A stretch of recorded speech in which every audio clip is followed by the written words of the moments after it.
BSNL ఒకప్పుడు first, ఇప్పుడు last. Internet అనేది స్టూడెంట్స్ అయితే వాళ్ళకు కావాల్సిన విషయాలు నేర్చుకుంటున్నారు. పనులు చేసే వాళ్ళైతే వాళ్ళకు తెలియని విషయాలు తెలుసుకొని పనులు సక్రమంగా చేసుకుంటున్నారు. వ్యాపారం సంబంధించిన వారైతే వాళ్ళు వ్యాపారంలో తెలియని విషయాలు వాళ్ళు నేర్చుకుంటున్నారు. ఇలా అందరూ అనేక రకాల విషయాలు తెలుసుకుంటున్నారు. తెలుసుకుంటే వీళ్ళకేం జరుగుతుంది? వీళ్ళలో ప్రతిభ పెరుగుతుంది. ప్రతిభ పెరిగితే వీళ్ళకేం జరుగుతుంది? ప్రతిభ పెరిగినప్పుడు ఆటోమేటిక్ వాళ్ళు పైసలు సంపాదించుకునే స్థాయికి వీళ్ళు ఎదుగుతున్నారు. పైసలు వాళ్ళకి ఎప్పుడైతే వస్తాయో అప్పుడు ఆటోమేటిక్గా ట్యాక్స్ రూపంలో ప్రభుత్వానికి ఆదాయం వస్తుంది.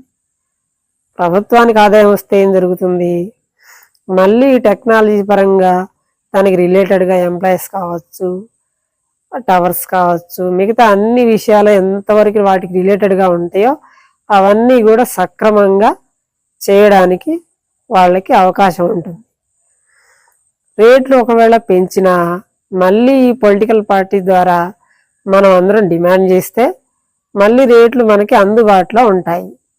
అదే ప్రైవేట్ రేట్ అనుకోండి, మీకు ఇష్టం ఉంటే పెట్టుకో లేకపోతే లేదని సింపుల్ సమాధానం చెప్తారు. అదే బిఎస్ఎన్ఎల్ అనుకోండి, వాళ్ళు అలాంటి సమాధానం చెప్పడానికి అవకాశం ఉండదు.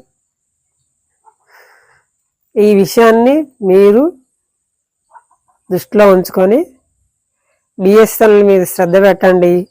అందరికీ టెక్నాలజీ అందుబాటులో ఉండటం వల్ల ఎక్కువ విషయాలు నేర్చుకొని అందరూ ప్రతిభావంతులవుతారు. అప్పుడు అందరూ కూడా వాళ్ళ నాలెడ్జ్ తోటి మిగతా వారందరూ కూడా బాగుంటారు.